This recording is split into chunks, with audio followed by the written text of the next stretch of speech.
A shocking report this week of mass smuggling of West African migrants into Libya, where they are being traded and sold into modern-day slave markets. In fact, the activity is so brazen, it occurs in open public spaces. While slavery and serfdom in America and Western and Eastern Europe were mostly abolished in the 1800s, Arab slave trading, which superseded the West, has never really gone away.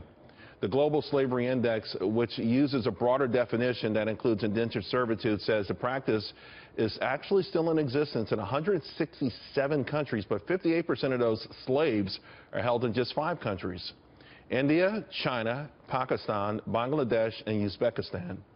Now, there is no doubt that radical Islamic groups would love to enslave all the infidels that they couldn't kill.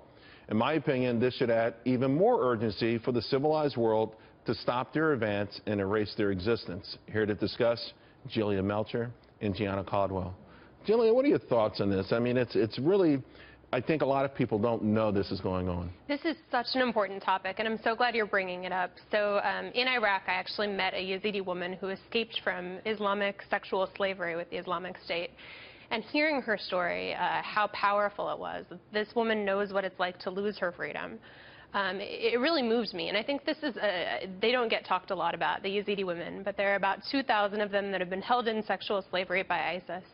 It's a major revenue source for the Islamic State, and it's a growing problem, and I think it has not gotten the attention it deserves. No, it hasn't. Gianno, what do you make of the number being so high around the world, and a period where we feel like, you know, the planet has advanced and big chunks of it haven't?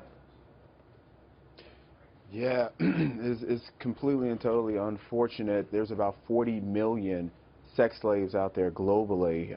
If we look at what ISIS has done, they've created, in some cases, pamphlets for their jihadists to take and give out that lets the individuals know what they can do with the sex slaves, including selling women and children for $25 and passing them out to their friends. I mean, this is all obviously with the point of demoralizing the conquered. So that's if they go into a village and they take it over, they're taking wives and children. They want to demoralize the conquered. In addition to that, they want to capitalize off and make money off these individuals. And I find that to be traumatic in many ways. If I look at where I am right now in Los Angeles, Operation White Lace, which happened, and I know that's not necessarily an ISIS area, but there was Russian Soviets that came in and they enslaved some women and sold them for about 22 months and earned about $8 million in high-end prostitution in Beverly Hills. So this is, I mean, an issue that everyone should be aware of, and we all should be looking out for our sisters and daughters around the world.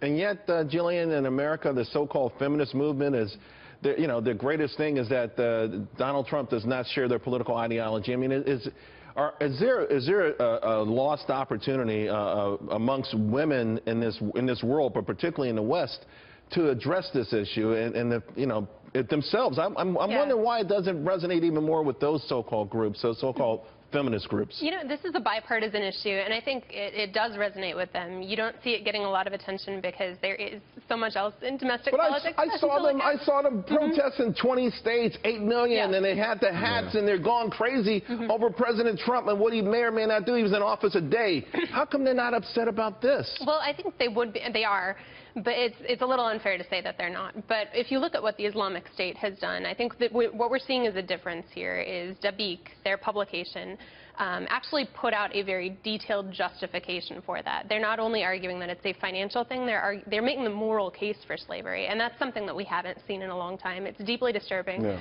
I think as we're talking about the refugee debate in particular, these 2,000 women, the Yazidi women who are at risk, they're not a threat for terrorism, and I think they should be priority for bringing to the United States. The horrible things they've gone through, they should come here and get but in some cases they sell them as people that can go out and have the bombs attached to them. So they do sell them in cases like that. And Charles, I know you like to talk about solutions, and since your show has a global impact, there's an organization called the Second World Congress Against Sexual Exploitation of Women and Girls, who have put together a coalition of about 30 countries, which includes women who have been sold into slavery. So that may be something that the viewers may want to check out. Thank you both very, very much.